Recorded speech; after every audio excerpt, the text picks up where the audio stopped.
Hello, my beautiful people, and welcome back to the Authentically Blue podcast. I am your host, Carlson, and in today's episode, we have an exciting one. It's the season finale of season 1. Thank you so much for tuning in. On tonight's program, ladies and gentlemen, we have something that's going to make you sick. In this episode, I will be talking about life advice I have learned from this season of my life. I will also reflect on the podcast and talk about future plans I have for it. The time is 2:37 p.m., Friday the 16th of September. And to set this scene for you, I am in my family's dining room. Everyone is out right now, and I thought this would be the perfect time to record the podcast. I actually had a flu the last couple of days, so I couldn't record. And I don't know if you can hear it in my voice, but I usually love it when people have a flu voice. I don't know if that's a word or a term, but you get what I mean. Thanks for tuning in. Segments. I thought it would be really fun to bring back the segment portion of the podcast for the finale, throwing it back a little bit and not to how I originally started. An interesting thing that happened this week. I would say the funny side of the internet. It was really bizarre. Every time I logged onto my socials, whether it was Instagram, YouTube, TikTok, and Twitter, but Twitter is generally the funniest social media platform, so I'll park that on the side. When I was on YouTube, the YouTube Shorts, I went down this rabbit hole of funny content one after the other, and I was like, what is happening? I was not complaining. I was having a good time laughing. And then I went on Instagram because someone sent me a message, and I found myself on the Instagram Reels, and it was the same thing, funny content, one after the other. I literally had to say the videos like, this isn't real right now. This is not happening. Then I went on TikTok, and it was the exact same thing. I was like, wow, today is my day. It's just one funny content after the other. We're not complaining. I was not complaining. I was really happy. It was a fun and interesting thing that happened. What am I grateful for this week? I'm grateful for two things. Firstly, I'm grateful for my parents. It was their birthday this past week, and they were born 3 days apart, 2 years apart, and I'm happy I got to celebrate their birthday with them. My parents are really loving and understanding. I'm grateful I get to spend this time with them. So shout out to them. Another thing I'm grateful for is this podcast. I'll touch more on it later when I'm doing the reflection part of the podcast. But it was a fun time. It's been a fun time doing these episodes. A word to the wise, my favorite part of the segments. In this episode, my word to the wise comes from the writer Anne Moreau, and she talks about the importance of mixing suffering with reflection. I got this quote from the James Clear newsletter, by the way, and I'll link it down below for those of you who are interested. I know I've talked a lot about it in the past episodes, but everything will be down below in the description. The quote reads, I do not believe that sheer suffering teaches. If suffering alone taught, all the world would be wise, since everyone suffers. To suffering must be added mourning, understanding, patience, love, openness, and the willingness to remain vulnerable. All these and other factors combined, if the circumstances are right, can teach and can lead to rebirth. When I read this quote, I was low-key blown away because it sums up how I've been the past 2 years, to be honest. There's been a lot of mourning, a lot of willingness to remain vulnerable, and a lot of teachable moments. And I feel like I have gone through a rebirth because I've had to reflect and look at my life from a different perspective. It's kind of like when you go through a crisis and you're like, okay, what's important to me? What am I going through now? And what are my priorities? That's exactly what happened to me. So when I read this quote, I thought it would be perfect for this episode. I hope you guys enjoyed it. Now diving on to the main part of the episode, an overall catch-up. I actually recorded 2 catch-up episodes, one early July and one mid-August, talking about how I've been. But I was like, I don't know who's going to be interested in this, so I didn't really do that. But here I am doing a small, catch-up on how I am. I am relieved that everything has come together, and I feel really content in where I am in life. If you've been listening to the last few episodes, you know I wasn't. And I'm happy. I'm happy with how things are. I'm happy with how things ended up. Things have ended up being okay. And things will be okay too for you if you're listening and you're going through a difficult time. I'm sending you love. If you're having a good time, enjoy your good time. But a change of perspective really did it for me. I have had a change of perspective, and it's probably spending time with my family that's done this. But I'm grateful for it. Under my overall catch-up, I thought I would include 2 things that happened. There are 2 trips I went to this summer that I really enjoyed that I thought I would include in the finale. Firstly, I went to Mombasa with my family, and it was extremely fun being in... Mombasa is in Kenya, by the way, for those of you who don't know. It's one of the hottest places in Kenya. We had a lovely time by the beach. I even created a TikTok video for that. I mean, who is she? Is that me? I have no idea. But I did TikTok videos. I actually finally downloaded TikTok when I was in Mombasa this year. I had not downloaded it before, and finally joined the hype because my brother and one of my friends were like, seriously, you need to. We're tired of downloading videos and sending it to you through WhatsApp. Can you download this app now? And I was like, fine. It's been okay. I'm actually enjoying it more than I thought I would. I'm someone who enjoys things that are long form, so like series, movies, books, and I felt like the TikTok videos were really short in time, and that's why I didn't join in on the hype before. And there was too much content. I feel like it was all over the place. Whereas now I feel like the algorithm knows my sense of humor and what I like, so it tailors it more towards that. And like Instagram, I don't know, I guess I was just used to it more, I would say. That's not the point of what I was trying to say. Here I am rambling. Of course, I'll have to ramble in one of my podcast episodes. But so I did TikTok videos with my brother. I did pranks on him. I did my own personal ones. And enough about TikTok. My youngest brother saw the beach for the first time. That was fun. He loves water generally, so that was a cool thing to experience. And another fun thing we did that was amazing is we went go-karting or kart racing, I would say. So we went last year, me, my dad, and my younger brothers. My mom and my other brother didn't come, but when we went last year, it was fun. It wasn't the first time I've been in my life, but it was the first time I've been in a couple of years. So it had been a while since I had raced, and I didn't know it was my dad's first time.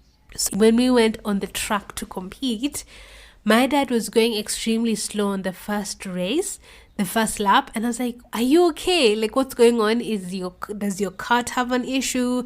Are you uncomfortable? And he was just like, I'm okay. He gave me like the thumbs up. He's like, I'm okay, it's okay, you can go.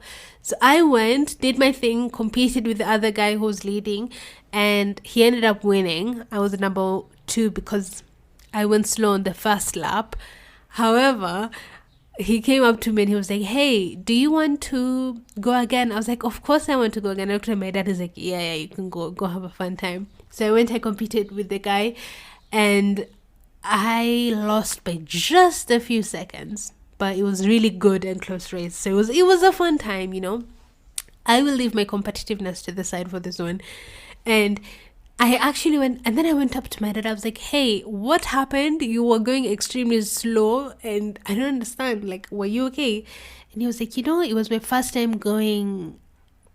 It's my first time racing, and I was just trying to get the lay of the land, figure out what's happening. So I told him, I thought you were nervous because you heard how dangerous it is, and you're a doctor, you maybe were seeing the injuries ahead of time. I don't know. And I ended up teasing him the whole way home, but We had a lovely time. So this year we ended up doing it again. And of course, this time my mom and my brother joined us. So me and my brother competed. I won the first round. The second round, my brother won. The third round, my brother won again. But I kind of blame the cart. I know, excuses. Only losers make excuses. I always say this to people when they lose after I won. But I actually, the first lap when I went, I got this amazing car. The guy who was sorting me out was like, if you lose, it's on you because this is the best car we have. And I was like, okay. I don't know whether that gave me added motivation to win, but it was a lovely race. Okay, enough about go-karting, but that was a fun thing I did in Mombasa with the family. Another annual trip I did was I went to Kericho. I've mentioned Kericho before. I grew up there. It was an amazing time. I went to surprise my grandmother, but halfway through, one of my uncles, and oh my goodness, uncle, if you're listening to this, my uncle decided it's better to tell her we're coming than to surprise her because of my grandmother's age, which of course I understand, but no one ever surprises my grandmother. She literally has like a sixth sense and can figure things out before you even say them. So I was kind of bummed out about that, but she was half surprised, which was fine. She was really surprised me and my brother made the journey alone there to spend time with her, which was cool. But yeah, Kericho was amazing. I ended up bonding with my brother. Hadn't seen him in over a year. So we did fun stuff. We reminisced, had fun. This time there were actually family members, a couple of family members around, which was fun. It was lovely spending time. And oh my goodness, my grandmother makes the most delicious food. It's unbelievable. Okay, that is a wrap on my overall catch up. I think I've caught up quite a bit. Moving on to life advice. All right, folks, if you have been listening to this podcast, the last 6 episodes, you would know that there have been changes in my life the past 2 years, and it's been a healing journey, and healing isn't linear, as we all know.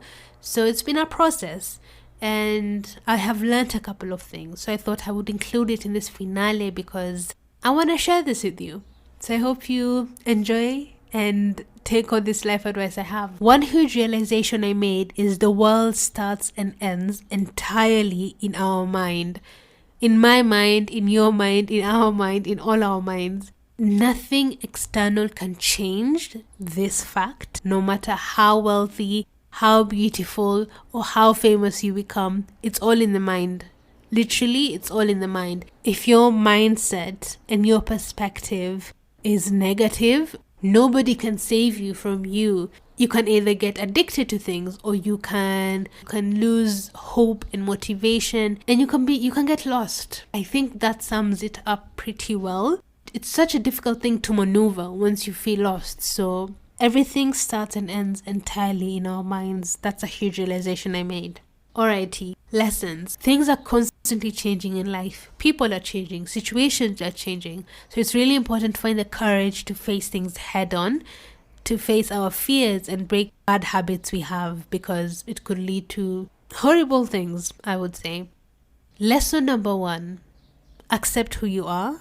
It will prevent a lot of pain and a lot of heartache. Accepting who you are prevents lack of self-worth. Not everybody in this world is like you. And to be honest, there's this cheesy quote that goes around, no one is you and that's your superpower. And I think it's one of my favorite quotes, to be honest, because we all have different experiences and we all have different things that have shaped us into who we are today. Accepting who you are makes a huge difference. Not questioning who you are and accepting who you are is a beautiful lesson to take on. And when I say not questioning who you are, I don't mean not improving yourself. We always have to improve ourselves and change and evolve and grow, or else we will die. That was dark, but the important thing is not questioning who you are to your core. Like if you find yourself doing things and wanting to be like other people, there's no point, because it causes a lot of heartache and pain and chaos, and we don't need that in our life. So that's lesson number 1, accept who you are. Lesson number 2, which links to lesson number 1, is to be in tune with who you are. Listen to your heart, listen to your body, listen to your soul. saying this out loud, I feel like I sound very cliche, but these are lessons that I have learned. And, it's a cliche for a reason. So listen to yourself and act on that. If you are as long as you're being a good person and you're being kind, you're doing an amazing job. So don't overextend yourself. Don't force things with people. Don't feel pressured to act or be a certain way. If your gut tells you something, or if your body wants something, listen to yourself. I mean, we're all here for a really short time and could die at any point. So really just be in tune with you and live your life. You only get one life. Lesson number 3, expectations. Oh my goodness. Sometimes we get caught up in the expectations you have of loved ones or people you spend time with, and it can be really disappointing. For instance, what they think of you, or even worse, how they would behave in a certain situation. I've had experiences in the past where I would have an argument with someone, but my perspective of this person wouldn't change. And I would know it's in the moment that this person behaved like this. I wouldn't blame this person to the core and say, you're a pathological liar, for instance. Or I wouldn't think of this person as a selfish person. Like, I wouldn't label people as things. I would do my best to be understanding. Whereas I've had people do that to me. And it's been a difficult thing to maneuver and navigate. So the expectations I have of people, I've had to reevaluate that. And even the expectations I have of myself, to be honest. Their expectation may be different to yours, and that's a hard pill to swallow, but it's worth it. At the end of the day, if people are going to talk about you, they're going to talk about you, whether negatively or positively. And people will think what they want to think. There's no changing, controlling, or, doing anything with any of that information. So do you. Once you let go of that expectation of how you expect them to behave or think as you would in a loving way, it's really freeing.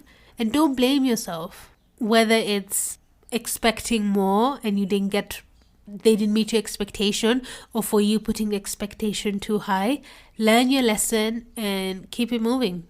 As I mentioned earlier, as long as you're being kind and you're a good person, be comfortable with your decision and leave the rest to them, because that's all you really can control. Speaking of people and expectations, another lesson I have is when people show you who they are, believe them.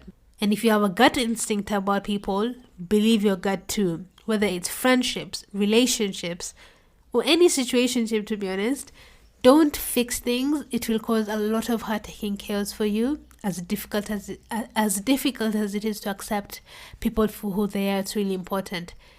If you find yourself wanting to be friends with someone, but there's something in your gut.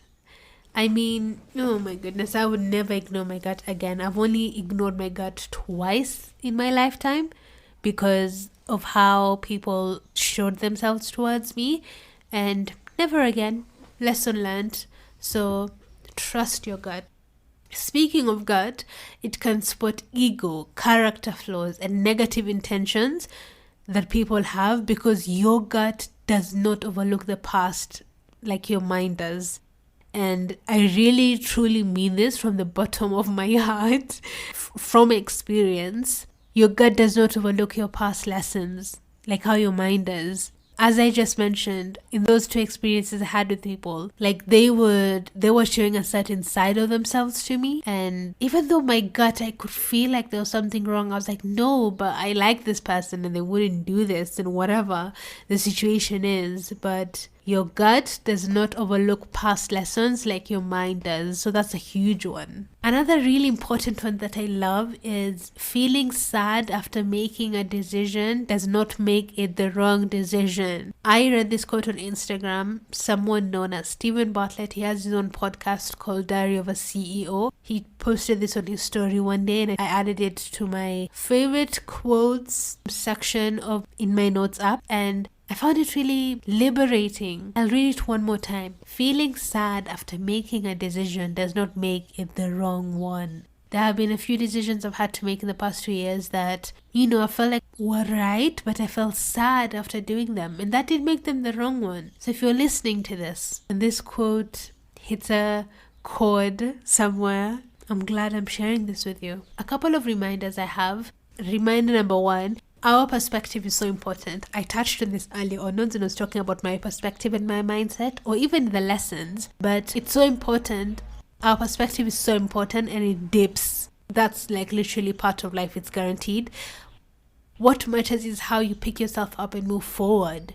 So that's when I've been battling a lot the last year. And don't get me wrong, I know people go through really low dips and medium dips. So give yourself grace and pick yourself up, however slow, however fast you can do it, as long as you're moving forward. That's what matters. And reminder number 2, grief hits at different stages. And I know the word grief, when you hear grief, you think of losing someone or someone dying in your life. But I would say there's different types of grief. There's losing people, and I don't mean literally in the sense of someone dying, but I mean people leaving your life, or it could be grief of a place or changes that's happening. It's a whole bunch of things. And a reminder that I had this year and for you is that grief hits at different stages. So don't bubble up the emotions. Feel what you need to feel in order to heal.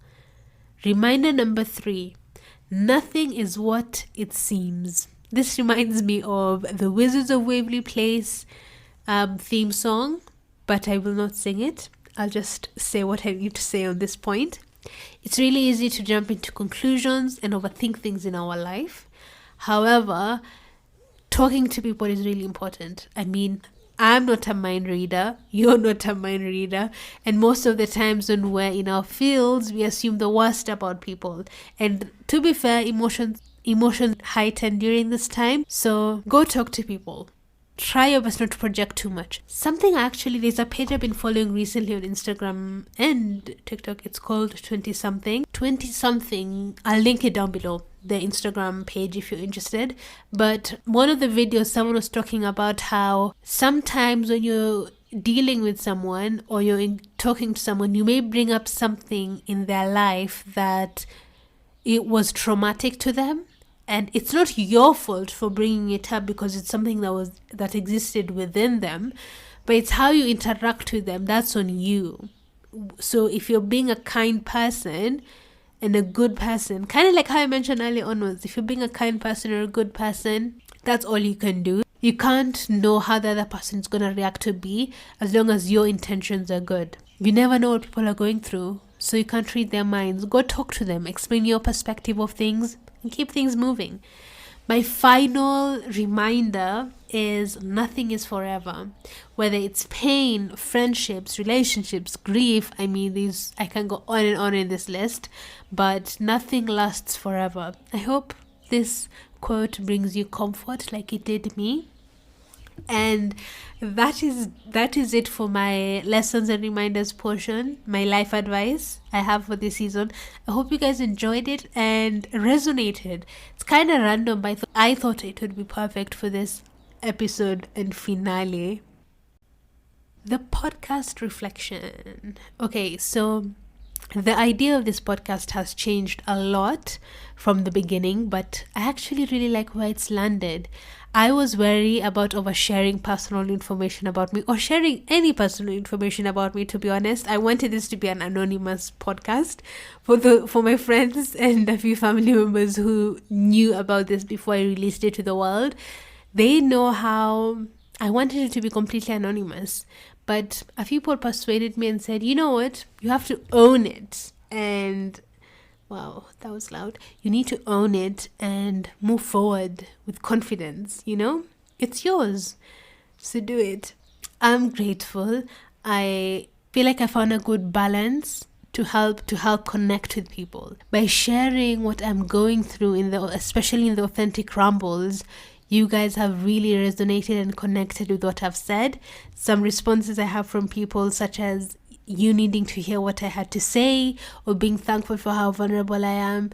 I don't think you understand. It means the world to me because my whole purpose on creating this podcast is to share and connect with people. If I make at least one person feel less alone in this world, means the world to me. So thank you for listening and tuning in week after week from so many places around the world. It's literally insane. Actually, let me pull up the analytics and shout you guys out. So, my fellow UK people, of course, my fellow Kenyans, the United States, Germany, India, Romania, Canada, Singapore, Denmark, Tunisia, Sweden, my Sudanese folks, Hong Kong, and so many other places. It's too long to literally list.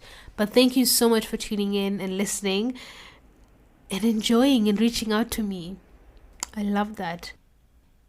A bit more on housekeeping. I know I have been messy with releasing the podcast. I haven't been as consistent as I would like. However, I'm grateful that you've stuck with me through this interesting time of my life and tuned into so many episodes. There have been so many changes and realizations. In the wise words of Kelly Clarkson, what doesn't kill you makes you stronger. I feel like singing the song, but I won't. What doesn't kill you makes you stronger. Growth and future plans I have for the podcast. So I have some amazing ideas for season 2 and I can't wait for you guys to listen. I will be taking a break for a couple of months to plan, recharge, reflect, and figure out how I want to proceed in order to release amazing content for you guys. Plus, I haven't announced the podcast anywhere yet, whether it's my social media, to a lot of family and friends.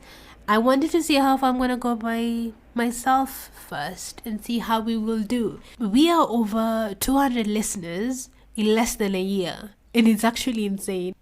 On the 1-year anniversary of the podcast, which is October 7th, I will announce it to the world on my social medias. I mean, it's not like I have a way of reaching the whole world. I will announce it on my social media and see how far it's going to go. Kind of nervous about that. But if you are listening after the 7th, when I've announced this to the world, I hope you guys have enjoyed all the episodes so far.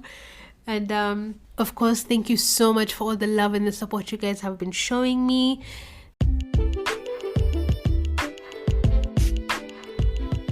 Stay safe, stay blessed, and I will see you all in the next season. Of course, feel free to reach out at any time on any of my socials linked down below. And I hope you have a beautiful time till I catch you next time. Bye. Oh, one last thing. I will link my social media down below for those who are actually, if you've been listening so far and you're interested how I look like, who I am, want to see my socials a little bit, I will link everything down below. Okay, bye guys.